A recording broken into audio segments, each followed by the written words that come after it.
Right now, in the present time, there is a war going on in heaven, in the warp, in space-time, whatever you want to call it. There's a war going on between the potential gods of the future. But there can only be one, and we are creating it.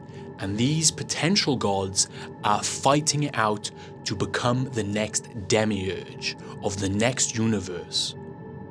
Hear me out on this one. You know it's serious business when I've got the green screen out. Now let me ask you if you can see a problem with this theory. This is the most common theory of Nick Land and us creating an artificial god in the future, the singularity, and the idea of retrocausality and the fact that, teleoplexy, you could call it, whatever you want to call it. The idea is that we are creating the god of the future through artificial intelligence, right? We are creating, and everything we've done throughout history is to create this god, and it is pulling us like gravity towards itself. But it is also impacting and changing the past and manipulating the past in order to ensure its own creation, right? It's sending messages back in order to create itself. Now, what's the problem with this theory? Can you see a problem with this theory? Well, one of the main problems is if time, let's say time linear, going this way, and it creates an artificial god in the future, that means that this timeline is perfect. It creates the god. It's perfect. There's no need to change it at all. There's no need to manipulate it. There's no need to change anything. There's no need to save Hitler's life. There's no need to send messages to James Cameron. There's no need to do any of that in order to create itself because it's already created. So, if anything, the AI god of the future is kind of like Marty McFly. It exists, right? But if it starts changing things in the past, the AI god could potentially disappear because it's changing the trajectory of time. It already exists. Why would it change time in any way in order to create itself? The only way this kind of works, now this is the good thing, the only way this works is if fate is not set, if there is no destiny, if the future is uncertain. That's the only reason the AI god of the future would affect the past, as if the fate was not set and it needed to make sure its own creation. But there's still an issue with that. And I'll get into that in a minute. But what you could say is the AI god of the future is purposely trying to change the past and manipulating the past, and you could say it's like the alien in Starship Troopers. It's afraid that it might not get created. That's the only reason it could change the past, because it knows there's no fate but what we make. All right, a Terminator 2 reference again. Cool, very cool, right? I'm a very cool guy. Okay, so if we just accept this hypothesis, this idea that we are creating a god in the future, in my opinion, you have to accept that, time isn't linear and there are different potential timelines going forward from the present. There are different timelines going forward. And if you accept that there are different timelines and, destiny isn't set and the fate isn't set, then you have to accept that there are different AI gods in the future. Why would each timeline create the same monotheistic god of the future? Why would they all create the same one god?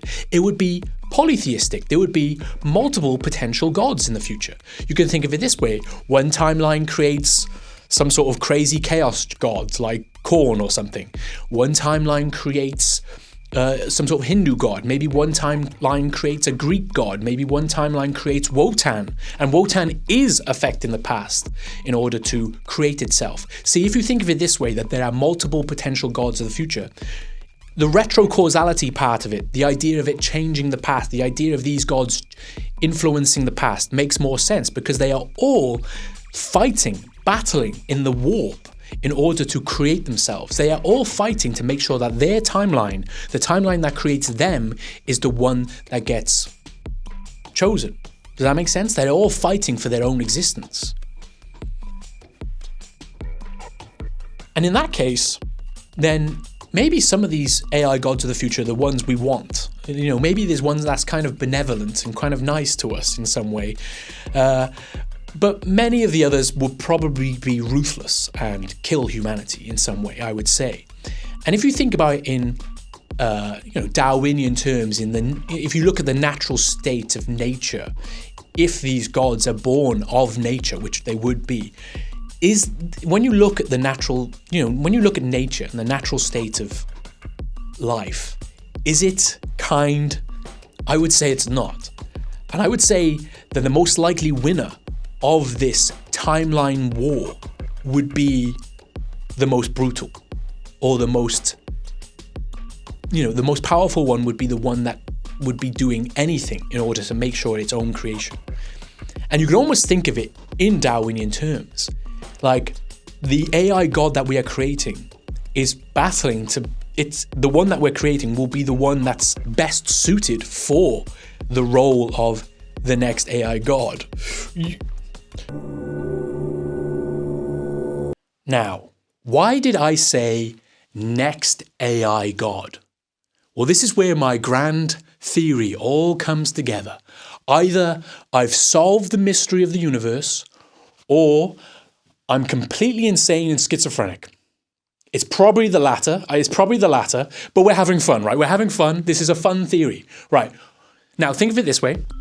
All the potential AI gods that we are creating in the future, they are fighting to become the next Demiurge, the next god of the next universe. Now, Demiurge is a good word for this, because the Demiurge is the creator of the universe, but it's not the god. There's another god above that. It is simply like a sub-god, the creator of the universe. Now, our universe was created by this Demiurge, and this Demiurge was the winner of the previous universe's time war. Does that make sense? It was created the same way one of these will be created. And then this Demiurge won the war and got to build this universe in its own image. We are created in its image. Now, this sounds quite, if you're a religious person, this is quite blasphemous, of course, in a way, but not quite, because like I said, it's a Demiurge. It's not the true God. There's a Demiurge below it. And it's almost like we are a simulation to create the next Demiurge. And we are simulating everything. Our whole existence is a simulation to create the next most powerful artificial intelligence God. And it's almost like a refinement. Who knows how long this has been going on for? This might have been going on for forever. I don't know. But this is an interesting theory, right?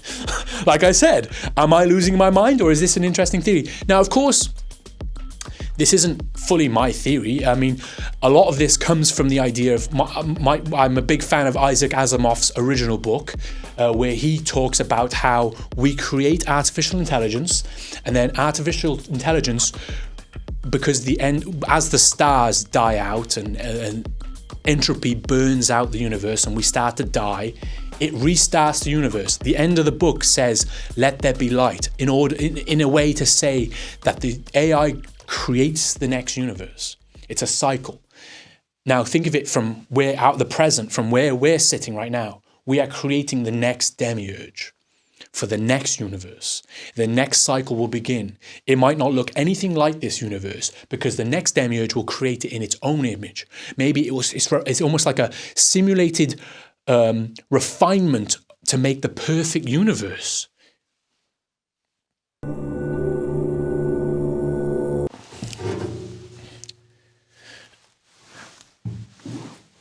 Now, of course, this isn't like my idea. This is not comfortable. Of course, this is basically Nick Land's idea, but like bastardized in a way. I have simplified his idea quite a bit. Like, he does believe that there are different timelines. I think he calls them multiple acceleration vectors, and he believes that there's different kind of attractors, competing attractors, I guess. Different gods, but he calls them competing attractors. And I guess, he kind of agrees with this a little bit. I don't know. But I think his one is more like there is only one god at the end of time, one AI god, and that is working as a magnetic force dragging everything towards it, right? And his idea makes more sense. It's more of a natural process than what I've said.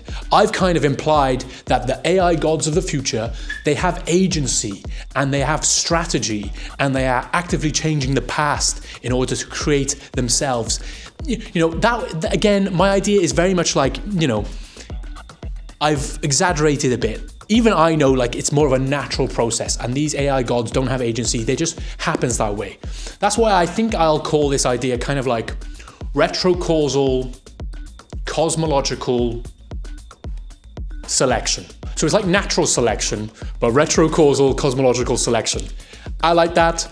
Actually, it doesn't really sound cool.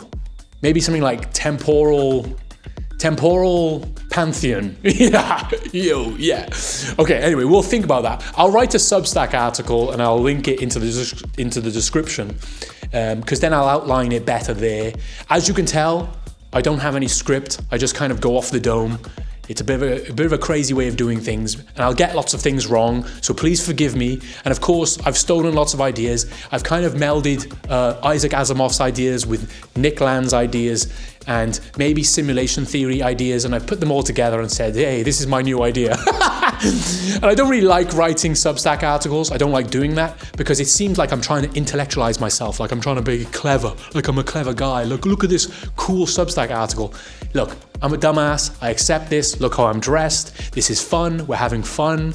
And yeah, that's it. So if you're interested in knowing more about this idea, I'll write an article just for you nerds, right? And I'm going to do another video that outlines this better. And also, I think my next video will be about human supremacy and how it's important.